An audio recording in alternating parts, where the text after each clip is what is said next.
किसान वाणी कार्यक्रम के प्रायोजक हैं कृषि एवं किसान कल्याण मंत्रालय, भारत सरकार।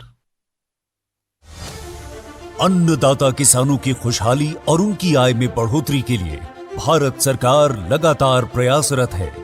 माननीय प्रधानमंत्री श्री नरेंद्र मोदी जी के दूरदर्शी नेतृत्व में पिछले 7 वर्षों में खेती को आधुनिक और किसानों को आत्मनिर्भर बनाने के लिए कई निर्णय लिए गए हैं। छोटा किसान बने देश की शान, ये हमारा सपना है। देश के 80% से ज्यादा किसान ऐसे हैं जिनके पास 2 हेक्टेयर से भी कम जमीन है। अब देश में इन्हीं छोटे किसानों को ध्यान में रखते हुए कृषि सुधार किए जा रहे हैं, निर्णय लिए जा रहे हैं। प्रधानमंत्री किसान सम्मान निधि योजना की शुरुआत 24 फरवरी 2019 को माननीय प्रधानमंत्री श्री नरेंद्र मोदी जी के द्वारा की गई थी। पीएम किसान योजना का पूरा खर्च भारत सरकार वहन करती है।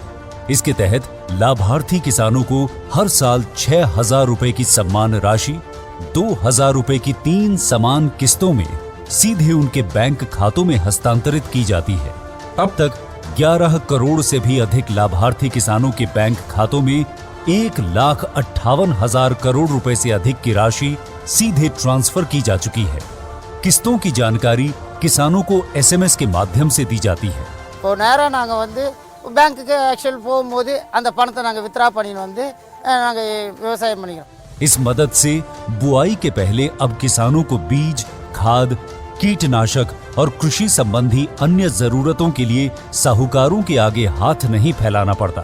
અને એના લીધે મારે કોઈ જોડે કે સગા સંબંધી કે મિત્રો જોડે મારે ઉછીના પૈસા લેવાની જરૂર પડતી નથી અને એનાથી હું સારી એવી खेती કરી શકું છું। इस योजना से मिले लाभ तथा आवेदन की स्थिति देखने के लिए पीएम किसान पोर्टल लॉन्च किया गया है। इस पोर्टल के माध्यम से पात्र किसान अपना पंजीकरण स्वयं करने के साथ साथ अब तक मिले लाभ और अपने आवेदन की स्थिति फार्मर्स कॉर्नर से देख सकते हैं। इस योजना का लाभ पात्र किसानों को ही मिल सके, इसके लिए इस प्रक्रिया को फूल प्रूफ बनाते हुए इसे आधार और इनकम टैक्स वेरिफिकेशन के साथ साथ फिजिकल वेरिफिकेशन से भी जोड़ा गया है। इसके अलावा किसानों की सुविधाओं और जानकारी के लिए पीएम किसान मोबाइल ऐप भी विकसित किया गया है। पीएम किसान सम्मान निधि योजना का लाभ देश के सभी राज्यों और केंद्र शासित प्रदेशों के किसानों को मिल रहा है। इसे हासिल करके हमारा किसान सबल और आत्मनिर्भर हो रहा है। इस स्कीम ने हमारा भारत सरकार ने हमारा किसान के लिए बहुत बड़ा सम्मान दिया है। इसीलिए हम भारत सरकार को, प्रधानमंत्री नरेंद्र मोदी जी को हम बहुत बहुत धन्यवाद देती हूँ। आत्मनिर्भर भारत की पहचान प्रगतिशील और समर्थ किसान।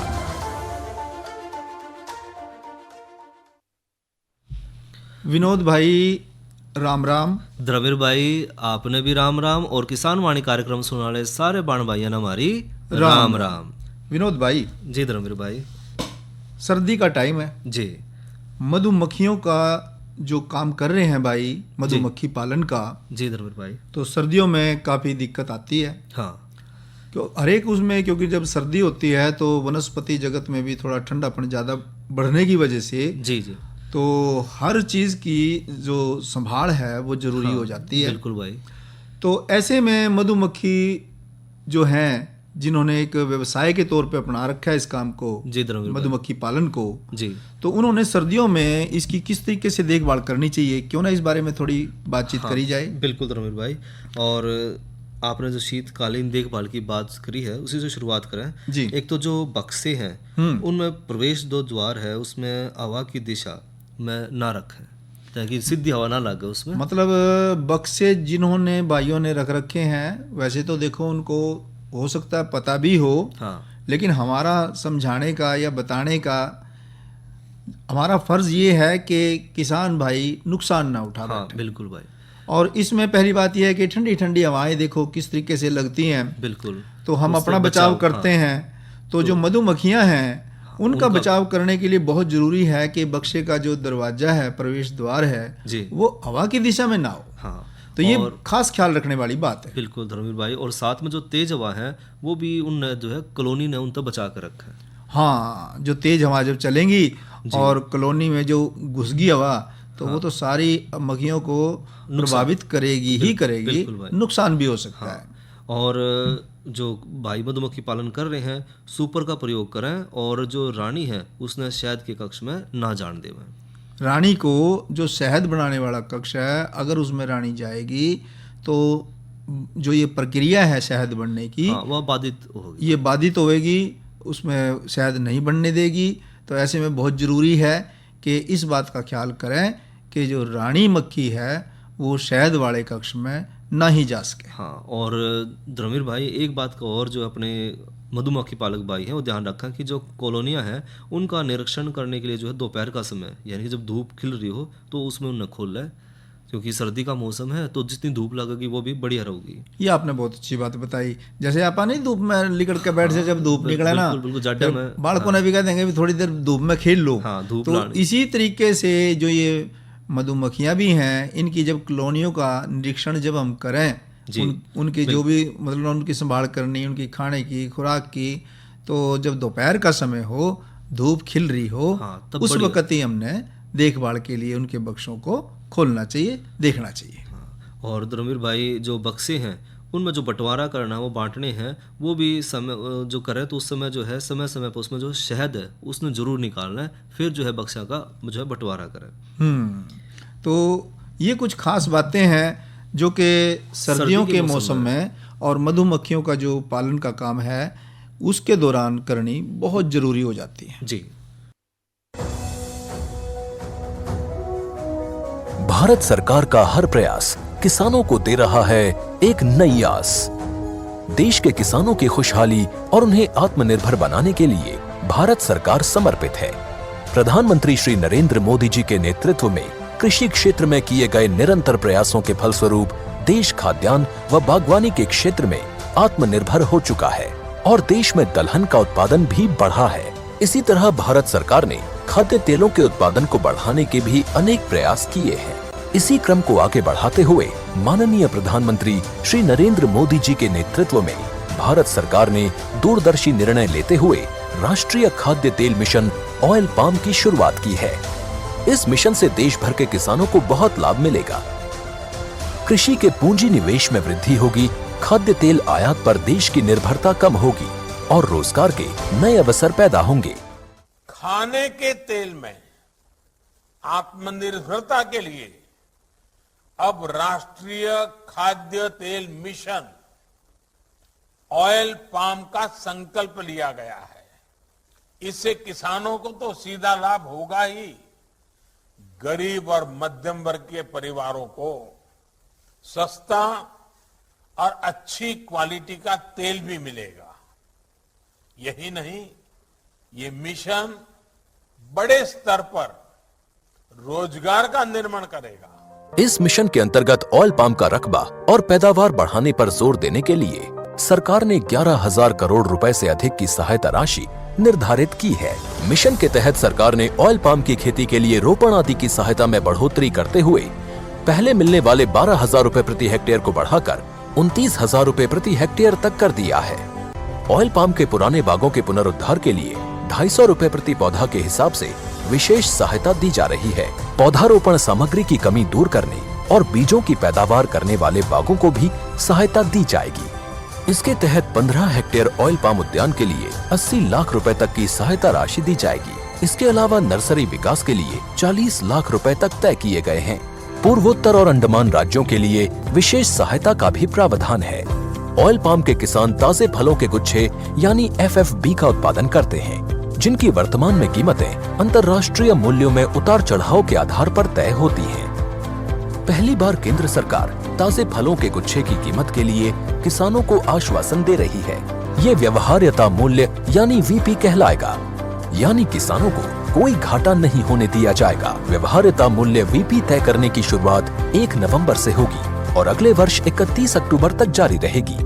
इसे ऑयल पाम वर्ष कहा जाएगा। इस योजना के तहत वर्ष 2025-26 तक ऑयल पाम का रकबा 6.5 लाख हेक्टेयर सृजित करने और कच्चे ऑयल पाम की पैदावार वर्ष 2025-26 तक 11.20 लाख टन पहुंचाने का लक्ष्य निर्धारित किया गया है। सरकार के इस महत्वपूर्ण निर्णय से देश में ऑयल पाम की खेती करने वाले किसानों में विश्वास पैदा होगा और वे खेती का रकबा बढ़ाएंगे। इस तरह पाम ऑयल का उत्पादन भी बढ़ेगा, जिससे किसानों की आय बढ़ेगी और ग्रामीण अर्थव्यवस्था भी सुदृढ़ होगी। तो विनोद भाई, जी धर्मेंद्र भाई, हम चर्चा कर रहे हैं मधुमक्खी पालक भाइयों के लिए कि इस मौसम में मधुमक्खी पालन करते वक्त क्या कुछ सावधानियां बरतें। जी, तो इसी संदर्भ में आगे हमने और क्या सावधानी बरतनी है, जी धर्मवीर भाई, वो बताओ। धर्मवीर भाई, जो अपने किसान जो भाई हैं जो मधुमक्खी पालन कर रहे हैं, एक तो वो जो कमज़ोर वंश है उनका मेल जरूर करवाएं, नहीं तो ये जो कमज़ोर वंश है वो ख़त्म हो जाएंगे फिर। अच्छा, तो इनका जो है मेल जरूर करवाएं और साथ में जो वंश है उन्हें रोग मुक्त रखें, यानी किसी तरह की बीमारी से बचा कर रखें। मतलब जो ये वंश हैं मधुमक्खियों के, इनके अंदर कोई रोग नहीं लगना चाहिए। हाँ, बिल्कुल भाई। सर्दी की वजह से बहुत सारी बीमारियां सर्दियों में भी लग सकती हैं। जी। तो ऐसे में कोशिश करनी है कि हमने जो मधुमक्खियों के जो विशेषज्ञ हैं, हाँ, उनसे संपर्क करके और अपनी मधुमक्खियों की संभाल इस सर्दी के मौसम में करनी पड़ेगी। ये जरूरी है, नहीं तो कहीं ऐसा ना हो कि भाई हमारे मधुमक्खियों के बक्से ही खाली रह जाएं। हाँ, बिल्कुल भाई। मधुमक्खियां ही मर जाएं। हाँ, बीमारी एकदम आओ तो फिर तेजी से बीमारी जब आओगी तो फिर बीमारी जो है ना बक्से के बक्से साफ कर देती है। जी। और धर्मवीर भाई, जो भाई हैं एक और बात का ध्यान रखें कि जो पुरानी मक्खी है, जो रानी मक्खी है, उन्हें जरूर बदल लें। हाँ, जो पुरानी रानी मक्खी है ना विनोद भाई, आपको पता है कि जैसे जो जवान जब रानी मक्खी होती है ना, हाँ, तो ये बताते हैं कि हजारों की तादाद में अंडे देती है। हाँ, और जैसे जैसे ये बूढ़ी होती चली जाती है, ये पुरानी होती चली जाती है, तो इसकी जो प्रजनन की जो शक्ति है, प्रजनन की जो क्षमता है, हाँ, कि जिस हिसाब से अंडे इसको देने चाहिए उस हिसाब से नहीं दे पाती। हाँ, वो कमजोर हो जाए फिर। तो इस करके जो है ये जो रानी मक्खी है पुरानी जब हो जाए तो इसको बदलना भी चाहिए।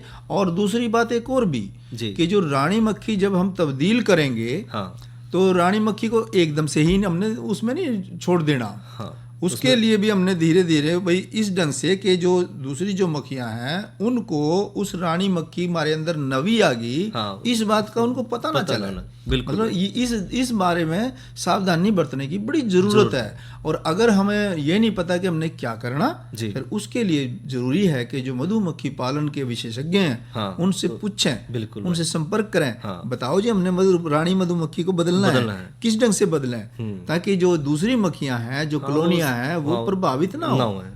और धर्मवीर भाई, एक और बात जो है चलते चलते इसमें वो है कि जो मधुमक्खी पालक भाई हैं वो पूरा शहद ना निकालें, छत्ते में शहद की मात्रा कुछ ना कुछ जरूर रखें जी, क्योंकि जो है वो भोजन भी है उनका मक्खियों का। हाँ, तो उसमें थोड़ा सा जो है शहद जरूर रखें।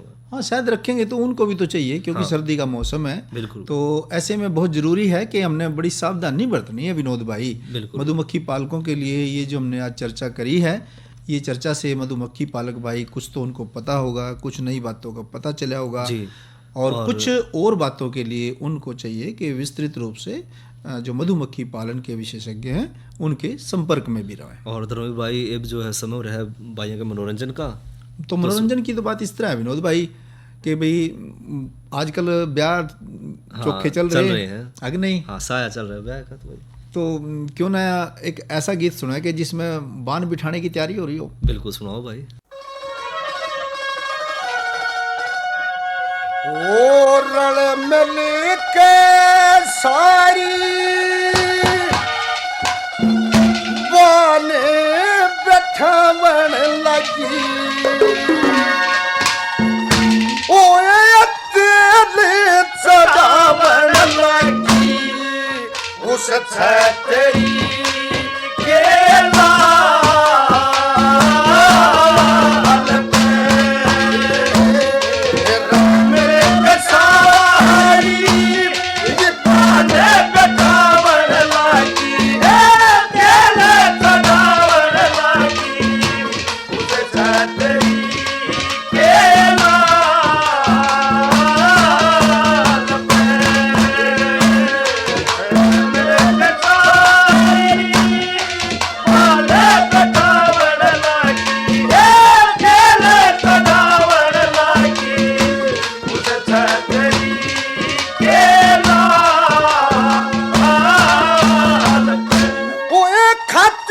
चलाया पाटड़ा गड़के सहेली कठी होगी सड़के सहेली कठी होगी सड़के होए ये मुड़ तोड़ के सारी गर्दन मोड़न लगी होए तो गर्दन तोड़न लगी मर गाई जूता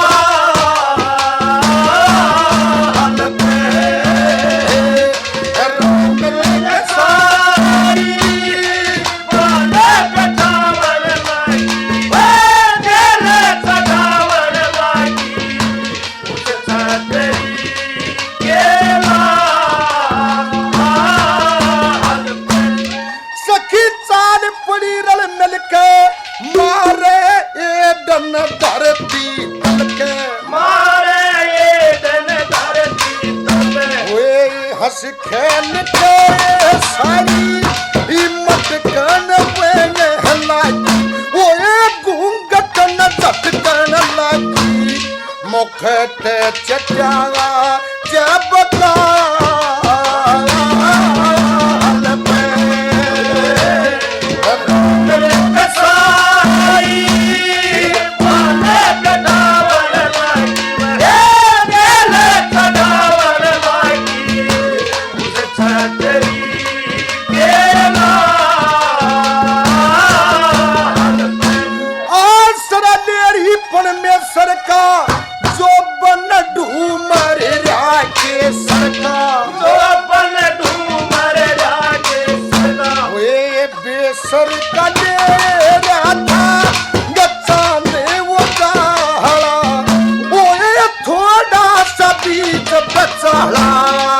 तो ताज ठीक गया दाल पे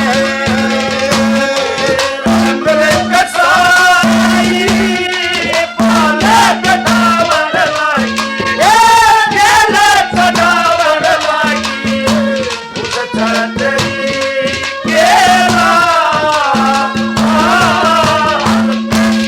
लक्ष्मी चंद बात सही थारी करना खाना कर्म की जारी करना खाना कर्म की जारी ओए कोई कबाई कोई ब्याई थी बने गाली सारी अपने अपने घर में चली है घोड़ी जो छूटेगा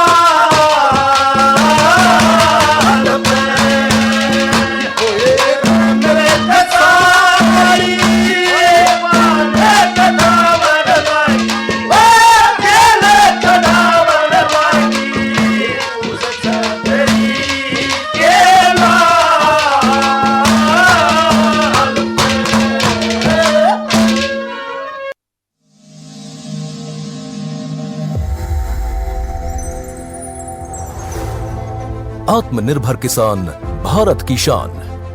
उत्पादन में आत्मनिर्भर होने के साथ साथ फसल की कटाई के उपरांत उपज की हानि को रोकने, ग्रामीण क्षेत्रों में रोजगार सृजन करने और बीज से बाजार तक के विजन को मजबूती देने के उद्देश्य से 1 वर्ष पूर्व माननीय प्रधानमंत्री श्री नरेंद्र मोदी जी ने एक महत्वाकांक्षी केंद्रीय योजना एग्रीकल्चर इंफ्रास्ट्रक्चर फंड की शुरुआत की।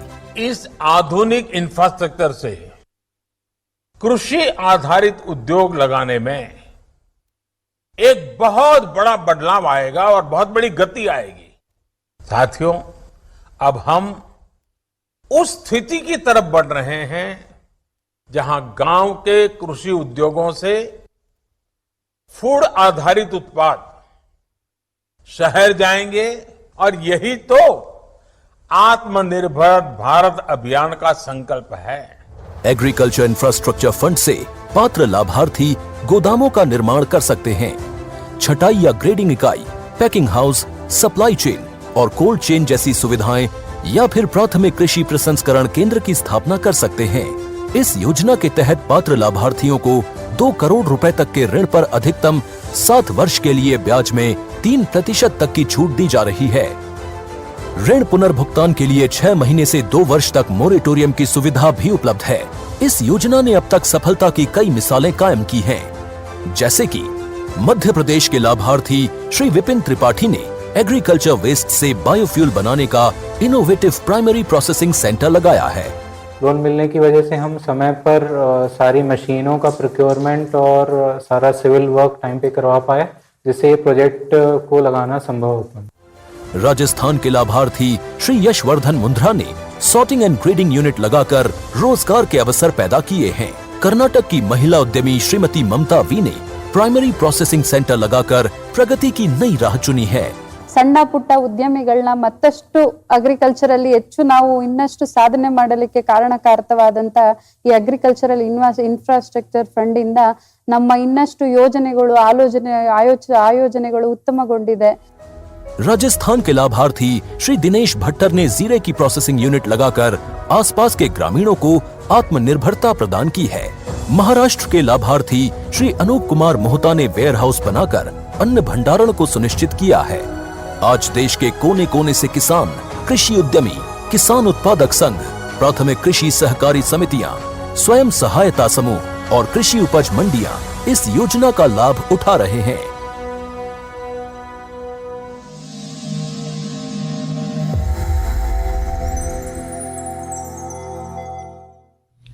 तो विनोद भाई जी द्रविड़ भाई, मौसम क्या कह रहा?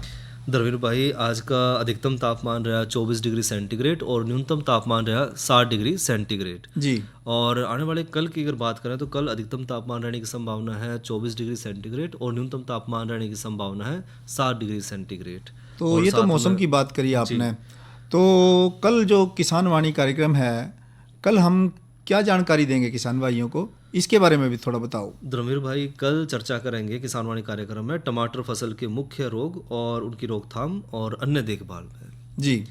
और द्रविड़ भाई साथ में एक सूचना भी है जी। सूचना जरूर बताओ, कहाँ से मिली है सूचना? सार्वजनिक सूचना है भारतीय कृषि अनुसंधान परिषद से, और सूचना है कृषि में उत्कृष्टता के लिए राष्ट्रीय पुरस्कारों के 4 वृत्त वर्गों में वर्गीकृत किया गया है। और इसमें जो वर्गीकरण किया गया वो है पहला कृषि संस्थानों के लिए उत्कृष्टता हेतु राष्ट्रीय पुरस्कार, जिसमें 3 पुरस्कार सम्मिलित हैं। 3 पुरस्कार शामिल हैं जी। कौन कौन से या कौन कौन से विषय में? इनका जो विषय है एक तो यही रहा कृषि अनुसंधान के लिए उत्कृष्टता हेतु राष्ट्रीय पुरस्कार, दूसरा जो विषय है वो है कृषि अनुसंधान में उत्कृष्टता के लिए राष्ट्रीय पुरस्कार, इसमें कुल 4 पुरस्कार दिए जाएंगे। और तीसरा है कृषि प्रौद्योगिकी के अनुप्रयोग के लिए राष्ट्रीय पुरस्कार और इसमें 4 पुरस्कार दिए जाएंगे।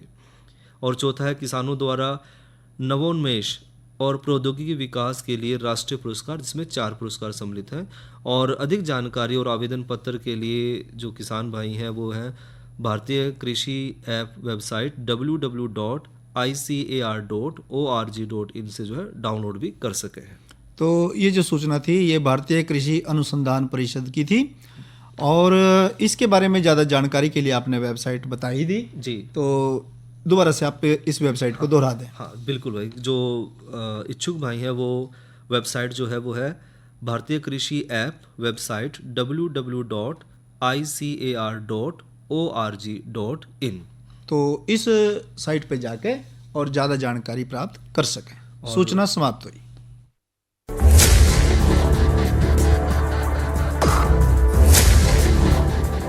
भोजन, जल और शुद्ध वातावरण हमारे जीवन का मुख्य आधार है और कृषि इसका मूल स्तंभ।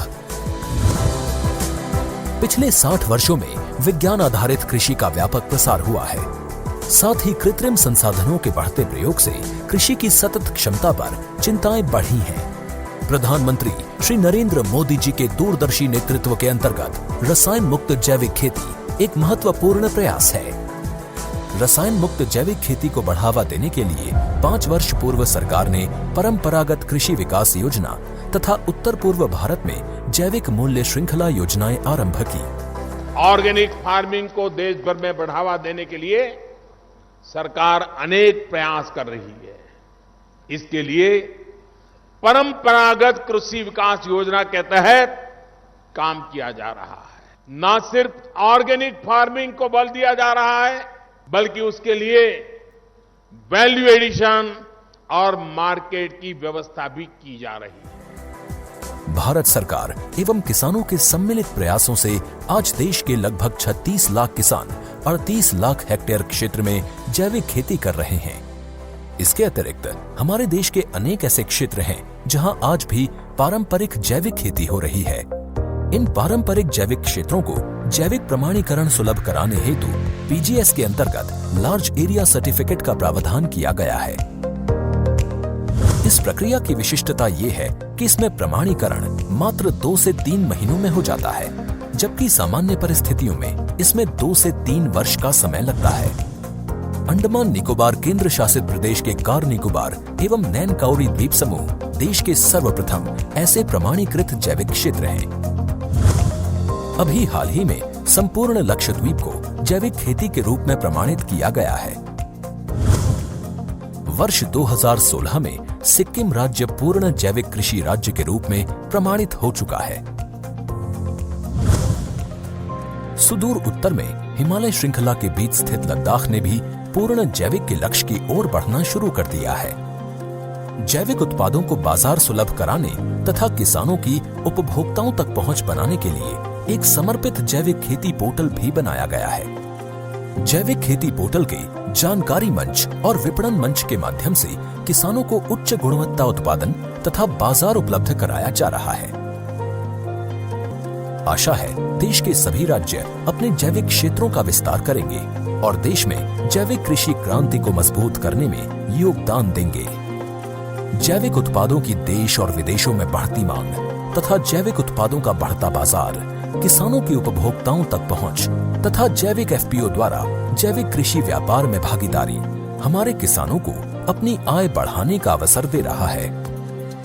पिछले 5 वर्षों में जैविक कृषि उत्पादों का निर्यात दोगुने से अधिक बढ़कर 7,000 करोड़ रुपए से अधिक का हो गया है और इसमें प्रतिवर्ष 20% से अधिक की वृद्धि हो रही है। उम्मीद है पारंपरिक क्षेत्र के किसान भी इस बढ़ते बाजार से लाभान्वित होंगे और जैविक कृषि आंदोलन को आगे बढ़ाएंगे। किसानों की मुस्कान समृद्ध हिंदुस्तान की है पहचान। इस कार्यक्रम के प्रायोजक थे कृषि एवं किसान कल्याण मंत्रालय, भारत सरकार। धर्मवीर भाई और विनोद भाई की तरफ से राम राम।